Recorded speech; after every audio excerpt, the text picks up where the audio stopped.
Most people think that the U.S. has 130,000 troops in Iraq. There's actually 260,000 because there are 130,000 private forces. America's been on a privatization drive going back to when Dick Cheney was defense secretary under George H.W. Bush.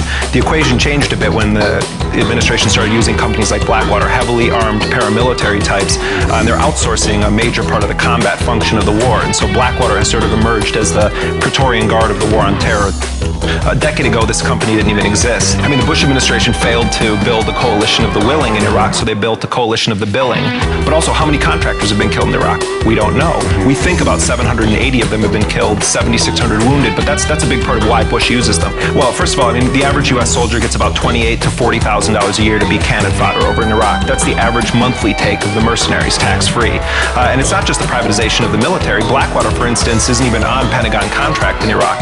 They're working for the State Department to the tune of $750 million. $750 million. They're really an armed wing of the administration. Check this out. When you serve in the U.S. Navy SEALs, U.S. taxpayers spend millions of dollars training you to be this elite fighting machine.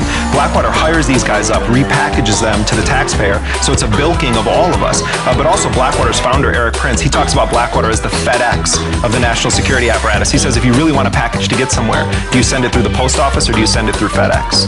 Well, first of all, I mean, what the mercenaries themselves will say is we only engage in defensive operations, and yet the Iraq War inherently is an offensive, aggressive operation, and Blackwater's at the vanguard of it. We're not mercenaries anymore. We're the peace and stability industry. It's a serious problem because these guys have not been subjected to the Uniform Code of Military Justice, the court-martial system. There's no effective laws governing their presence, and when Bremer skulked out of Iraq in 2004, one of the last things he did was issue an edict, Order 17, immunizing all contractors from prosecution. So there are 48,000 employees of mercenary companies operating in Iraq. There's no laws that govern them, Iraqi, international, U.S., or military.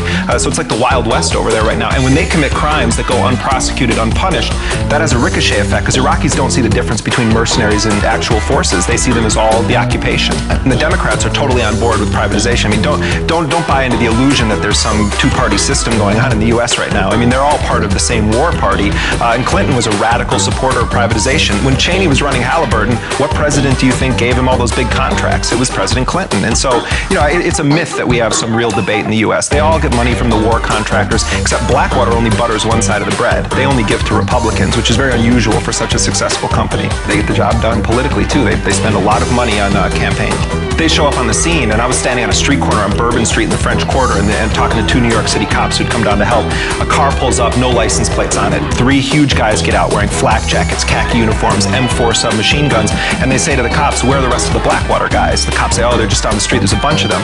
So I said, Blackwater, you mean like the guys over in Iraq? He said, oh yeah, they're all over the place. So I found them, start talking to them. What's your mission here? We're here to confront criminals and stop looters. Under whose authority are you here? They sort of went back and forth with each other. One flashes a gold law enforcement badge. He says, I was deputized by the governor of the state of Louisiana. Turns out, the Blackwater guys on the ground told me we're getting $350 a day to be down here. I got Blackwater's contracts. They were billing $950 a day per man, raking in $240,000 a day at one point. 600 men stretching from Texas through the Gulf. The fact of the matter is that this was a paramilitary operation, totally lawless. And why was Blackwater hired? Because the National Guard was over in Iraq and Afghanistan as cannon fodder. So Bush brings in a mercenary company headed by a guy who bankrolls his campaign. And the fact of the matter is that I think most Americans would support a defensive operation to defend the country. This is an offensive, aggressive war of conquest, and that's why it's necessary to have mercenaries. So if the future of warfare is offensive invasions of other countries, absolutely. We're looking at it right now in Iraq, Afghanistan, New Orleans.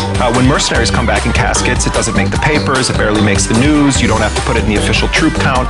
But what I think is more important is that no one's paying attention to the crimes these guys are committing. You got lower-ranking soldiers being prosecuted for Abu Ghraib. There are contractors at Abu Ghraib. They're walking around as free men in the United States right now. We have a company here in Blackwater that has said that it doesn't want military law to apply to it, and at the same time, facing wrongful death lawsuits, has argued that it can't be sued in civilian courts, saying that it should be entitled to the same immunity as the U.S. military. So we have a company that is essentially declaring itself above any effective law, and I think that raises serious questions anywhere they go in the world, and particularly in this country. That's why I call this the shadow war.